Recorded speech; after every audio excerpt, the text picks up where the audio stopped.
Hey, what's up, everybody? This is Charles Sabansi. I want to welcome you guys to another episode of the Dreamerspro Show, where we cover everything from sports, hot topics, classic debates, entertainment, and where we give you guys a fresh perspective on things and how we see them.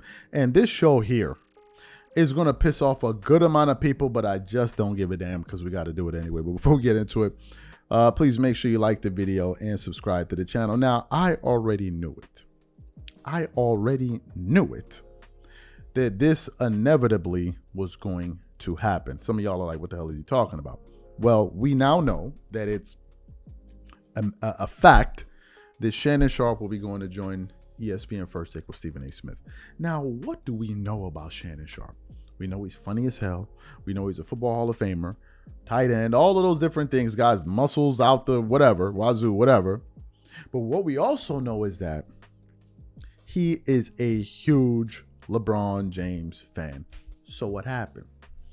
Shannon Sharpe, with his Club Shay Shay podcast, decided to interview Stephen A. Smith, who is probably the most outspoken person in corporate sports media, right? Stephen A. Smith is always at the top when it comes to that. So at the beginning of their sit down, they started talking about their past. They started talking about HBCUs. And then out of nowhere, the conversation kind of took a turn where they now started to debate the GOAT of basketball. And of course, Shannon Sharpe picked the side of LeBron James, and Stephen A. Smith picked the side of Michael Jordan. Now, in my personal view, this is just my personal view, and I know some people share this in the same view. I think that this debate right here is one of the most ridiculous debates in all of sports. One of the most ridiculous debates. The reason I feel that way is because the distance between the two players being being compared is too great for it to even be a discussion. This is why I feel that way. But nevertheless, people try to make this argument, especially people like Shannon Sharpe, right? And because Shannon is funny, he talks loud, he's witty, especially debating people like Skip Bayless in the past, he's been able to kind of convince some of his viewers that, in fact, oh yeah, LeBron could conceivably be better than Michael Jordan. But then something interesting happened yesterday. Yesterday, they decided to bring up this discussion, and for the very first time, at least in public, he met someone that could not only match his energy, but was witty enough and quick enough on his feet to refute every single point he tried to make. In the past, he would try to do that with Skip, and Skip wouldn't be quick enough on his feet to respond to him. So a lot of people will feel like, oh, this guy's making some good arguments without realizing that the person he's debating is unable to keep up with him, right? Now, their segment, this back and forth that they had, was about a 25-minute segment. And it had so many different parts that they were talking about. So I said to myself, today, you know what, guys? I want to take my time with this show. I'm not going to rush anything. And I want to systematically address all of the different points that were made throughout this back and forth between Shannon Sharpe and Stephen A. Smith. So let's start at the beginning, right? At the beginning. This is just from the clips that we got, because there's, as I said, it's about a 25-minute piece. Let's start off at the point where Shannon brought up, who did MJ face, his competition, etc., etc. So what we want to do is quickly play this segment of when they were kind of going back about who Jordan faced, and Stephen A. Smith's rebuttal to that. So take a listen to Shannon Sharpe and Stephen A. Smith kind of go back and forth about that point, and then we'll continue on with the show. Take a listen to that. I got this man. The game was started in 1947. I got LeBron James, the thousands of players that have played in the NBA. I got him number 2 all time. Yeah. You got people walking around like that's disrespect. It is. I got him number. See, that's emotion. That's emotion right there. That's emotion right there. Listen, let me tell you something right now. I personally believe a legitimate argument could be made that I'm sitting in front of the greatest tight end in the history of football. Some people bring in Gronk, Tony Gonzalez, other Travis players, Kelce. whatever, Travis Kelce, of course. Gates, Bring all this stuff. But you in the conversation, Yeah. you understand? And you know because your brethren, I mean, they give you mad love and respect, right? I can say that. But my point to you is that if somebody said you weren't number 1, you don't feel insulted. No. So why you got to be insulted about LeBron? Because. That's emotion. No, that's it ain't no emotion. That's emotion. But the goal. Huh? See, that's emotion you right told there. me the storm was coming. Right. See, your storm happened for 9 years, then took 2 years off. Right. And it happened for 3 years and took another 3 years off. That's right. And then it kind of just was like drizzling. Right. My storm been going for 21 years raining. Right. You could say that, and my retort to that would be 6 NBA Finals losses. So they only. Hold on. Just 6 final losses. Yeah. 6 finals losses. Let me ask you a question. 6. I just want you to tell me one thing, and we're going to debate this. Sure. Tell me the team that he faced that was the 2017 or the 2018 Golden State Warriors. What do you mean? I don't understand your question. Michael Jordan. Tell me the team. You talking about Michael Jordan? I want you to tell me the team that Michael Jordan faced that was the equivalent of the 17 and 18. No one. Can I respond to that? Sure. Can I tell you why? No one. Do you know why? Because none of them had Jordan. No. That's exactly why. Okay, let me ask you exactly why. See, that's the ultimate equalizer or usurper. Pick whichever one you want to pick. Do you understand that Jordan is 6-0 in NBA Finals? Yes. Do you understand that Jordan was MVP all 6 NBA Finals? Yes. Do you understand that Jordan never even allowed a final series to go 7 games? Yeah. You understand that? It never went 7 games. I also know he didn't start to go in the finals until Larry Bird back went out. Excuse me. 10-time NBA scoring champion. 9-time all-defensive first team. You do know that, right? Yeah. All right, so in other words, it was LeBron on both sides of the ball. Was he that dominant? Oh, he was the better, but you know he should have won it. You know he should have won. Are you kidding me? Stephen A. Are you kidding me? Stephen A. Give me this. Okay. You know good and well LeBron James should have 1 Defensive Player of the Year. How does Marc Gasol, who's a second-team All-Defensive player, be Defensive Player of the Year? I agree with that. But the flip side to it is that as we watched LeBron James, even with his greatness at one point in time as a defensive player, we never looked at him and said, oh my God, that's that dude defensively. Yeah. Now, LeBron is universally respected and revered. MJ was feared. You know the difference. Because there are people who have feared you. So let's stop right there. I want to address those points quickly. Let me address this. He asked Shannon Sharpe the question. Name the team. I've heard LeBron James supporters use this argument before. Name the team that Michael Jordan faced that was on the level of the Golden State Warriors. That's what he said. And then Stephen A. Smith said no one, right? Stephen A. Smith said no one because Jordan was the best, so whatever team he was on was going to be the best team.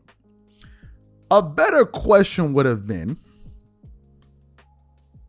who has had more help than LeBron James in their career and has come up as short as LeBron in NBA history? That would have been an even better question. That would have been a better question. Let me give you guys some information. Recently, the NBA came out with a top 75 list a few years ago, right? Do you know, of the top 75 players, do you know that MJ only played with 2? Are you aware of this? Of the top 75 players that have ever played in the NBA, Michael Jordan was only teammates with 2 of those guys, and for his first three-peat, he only had 1 of those guys, which was Scottie Pippen.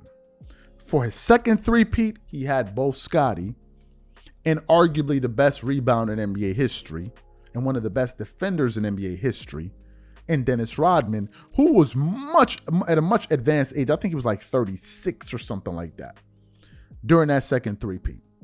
LeBron has played with 4 top 75 guys, because some people will say, well, he played with Carmelo Anthony, he was old. Dennis Rodman was older than Carmelo Anthony when he was a teammate of Michael Jordan, or about the same age.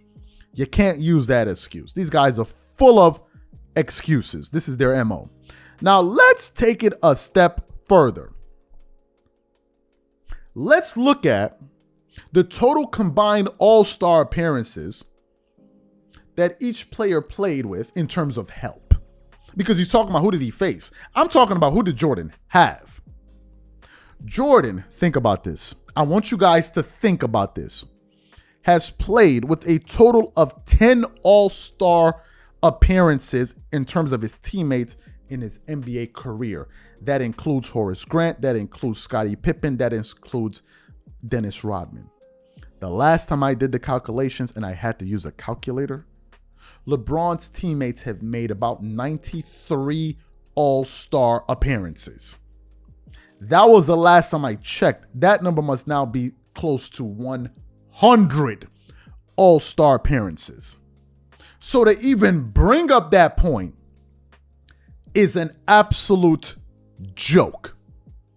An absolute joke. And to address the people that want to say Michael Jordan didn't face anybody, let me leave you guys with this information here. Jordan has faced 7 top 75 players in the NBA Finals. LeBron has faced 8. But Jordan is 6-0 with only 2 top 75 teammates. LeBron is 4-6 with 4. Let's continue on. Then this is where it got even more embarrassing. We want to play this part, the second clip, where he starts talking about, oh, well, LeBron is an elite defender and blah, blah, blah, blah, blah, blah, blah. And Stephen A. Smith totally tore his ass up. So what we want to do is we want to play that segment for you guys, and then we're going to come back and refute some of those points. Take a listen to that there. Could guard 1 through 5. You seen him do it. I'm not denying that. Shut down Tony Parker on one end. In the last 5 minutes, say, I got Timmy D. I also saw him get checked when Jason Terry was guarding him in the post in his finals against Dallas. You going to deny that? No. Okay, then. So let me ask you a question. Has there ever been a time when Michael Jordan showed up in an NBA Finals and you literally looked at him and said, yo, he ain't show up? He didn't even play nobody. Come on. Let me ask you a question. I'm going to do you like this here. Sure. Tell me the guy that he faced that was the equivalent of Kevin Durant in the NBA Finals. Michael Jordan. Well, I would or say Steph Curry. I wouldn't say the equivalent of Kevin Durant, but let's go down the list. He beat Magic for his first title. Magic was 73. Okay, I find you. I'm going down the list. Going down the list. I didn't hear you say that when Magic was here, but we'll talk about that. We'll talk about that later. You know Magic. You didn't say that when Magic was here. You didn't tell him that. The man that gone to nine finals in 10 years. I feel you on that. And by the way, he took Vlade Divac and those guys. Yes. It wasn't Kareem and Worthy and them. I got. But you saw what he did to Jordan in the first game, right? Allow me. Put a triple-double on him. They had to put Scottie Pippen on it. That's cool. Okay, I ain't gonna say he backed him down. Made it look like Kareem and Caldwell Jones. Okay, go ahead. That's fair. Magic Johnson in the first title. Clyde Drexler and the crew the second title. Charles Barkley, Kevin Johnson. Don't ignore that. Dan Marley and them the third title. Good team. Okay. Peyton, the glove with Sean Kemp before he became Sean Kemp. That's one Hall of Famer. And then also you've got Karl Malone, John Stockton. Yes. And you have an NBA game that was considerably tougher at that particular moment in time than today's NBA game is in terms of physicality and what's allowed. Yes. So you can appreciate this. Yes. You can appreciate that. But see, when you can put your forearm on people, when you can hand check them, when you can do a lot of things you can't do now. Right now you get called for passing gas. True, you will. But it's a different game now. So you heard the exchange. Shannon Sharpe was literally trying to make a case, which is baffling to me, trying to make a case that LeBron was the more superior defender. Just imagine that. The guy's trying to make a case that LeBron is the more superior defensive basketball player. Let's get into some of the defensive accomplishments here, since that's the argument he wanted to make there. Michael Jordan has led the league in steals 3 separate times in his career. On top of that, Jordan made 9 all-first defensive teams, but I got the LeBron guys in the corner. You know what they're going to say? Because they try to use it for Kobe. Oh, he only made that off for people that never saw Jordan play. He only made that off of reputation. He only made that off of reputation. It was just all hype. Don't worry. I'm going to get to that point in a second. 9 all-first defensive teams. On top of that, think about this.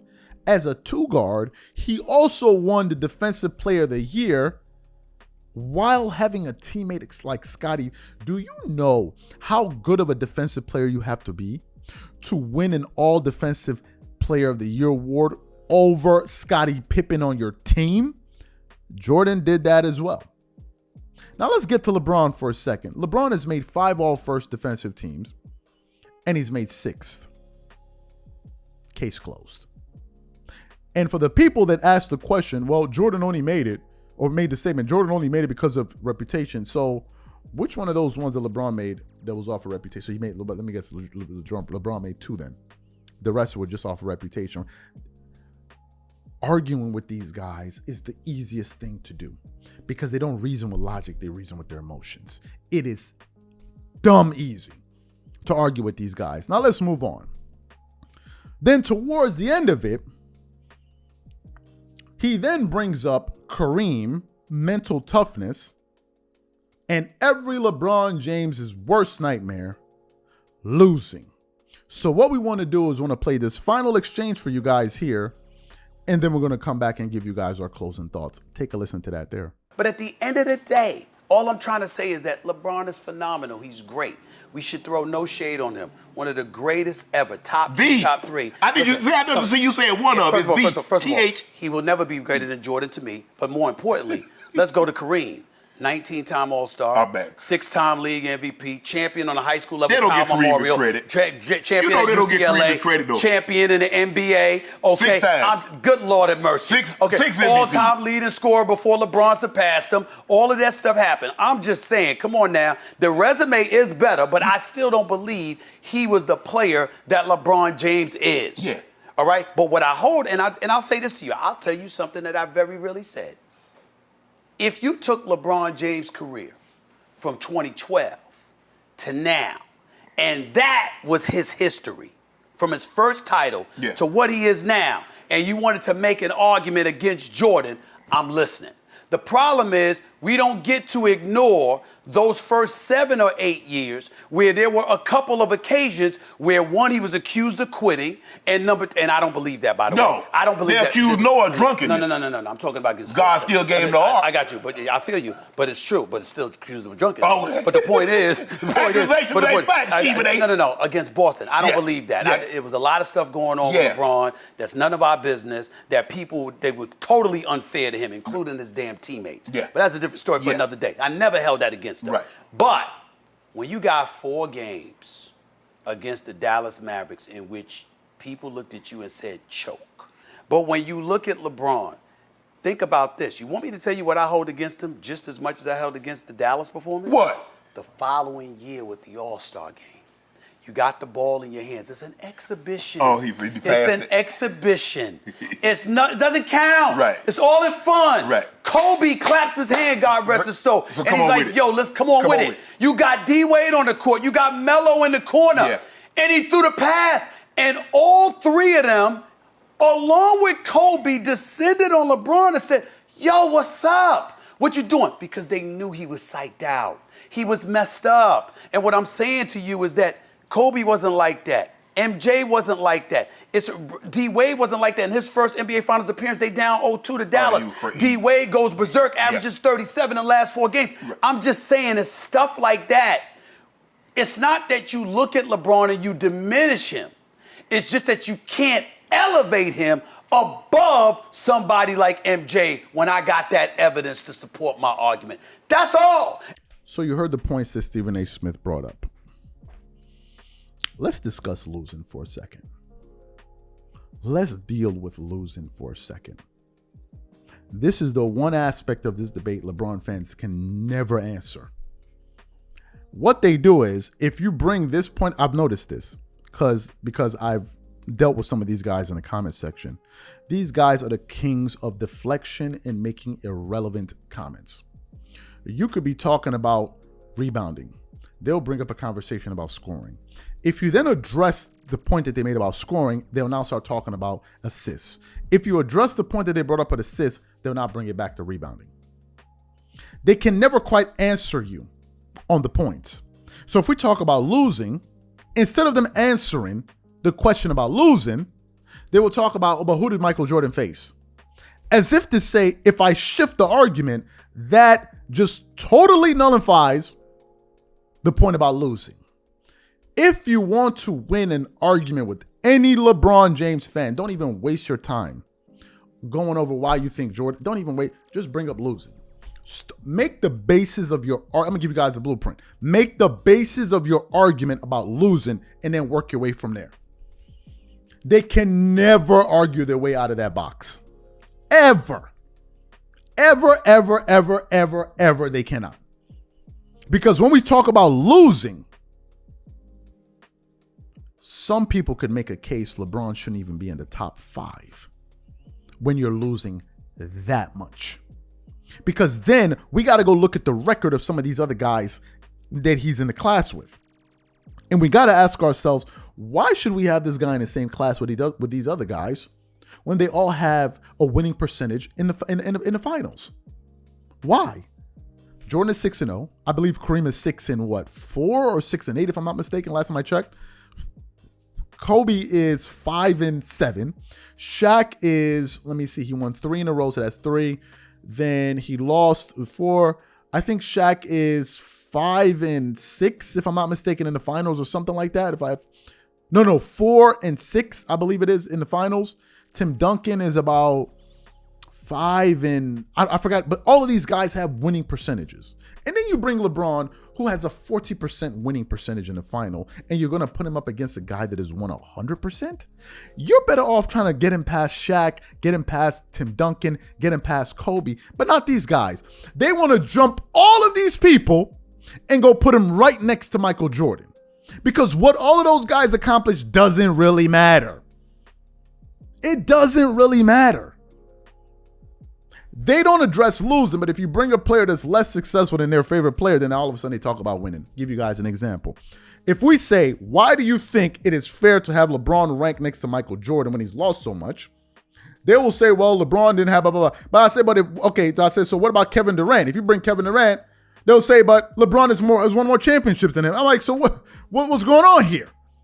You're saying he deserves to be ahead of this guy because he's won more, but the guy that's 6-0 in the finals, he deserves to be on par with him or ahead of him. This is madness. This is madness. Some would call it insanity. There's a part that I want to address before I close, which is the part about mental toughness.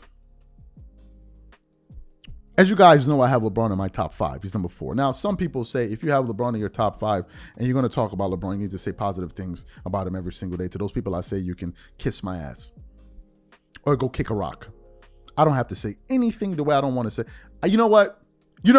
I'll start saying nice things about LeBron when Nick Wright starts saying nice things about Michael Jordan, Kobe Bryant, and when Shannon Sharpe does that. When they do that, then I'll follow suit. If they're not going to do that, get the hell out of my face. Because you calling me a LeBron hater, what are those guys? What are those guys? Because we got to sit up here and listen to them talk. What are those guys? Help me figure it out. He brought up the point about LeBron when Kobe Bryant was guarding him and he didn't want no smoke with Kobe. And we all saw the play, except some of these zealots. Instead of taking the shot, he passes it off to Carmelo Anthony in the corner. Everybody turns around and looks at him like, yo, bro, what the hell is wrong with you?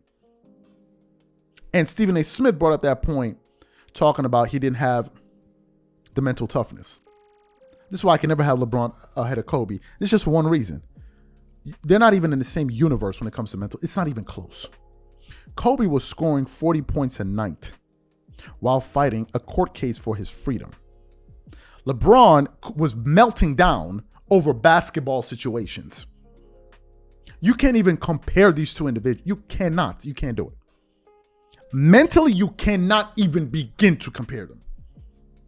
It's like they're not even in the same universe when we're talking about a mental wavelength. It's nowhere close. And Kobe knew this. And that's why he used to go with LeBron. And in the final case, some people say, but if Kobe was better than LeBron, how come LeBron James has a better winning percentage? There's one more games against Kobe Bryant. Okay, I guess we could then say that Kawhi Leonard is better than LeBron because he's won more games against LeBron James too, right? But that doesn't work. Obviously, it doesn't. So to me, I just love the fact that Stephen A. Smith was able to push back on Shannon Sharpe on all of these topics and show you guys just how big of a joke this argument really. It's a joke. It's nothing but smoke and mirrors. And I know these LeBron fans and some of them in the corner that create content, beating their meat, getting ready to produce a live about me and all of this stuff. Have at it. Ain't nobody gonna watch your bum ass anyway. You're gonna be back here tomorrow complaining about it. So to me, these are my thoughts on one of the most ridiculous, pointless debates in all of sports, contrived by people in the media like Nick Wright, Shannon Sharpe, and these guys that have been pushing this fake nonsense comparison. These are my thoughts. Whatever you guys think, please leave your thoughts in the comment section. We catch you guys on the next show. Peace.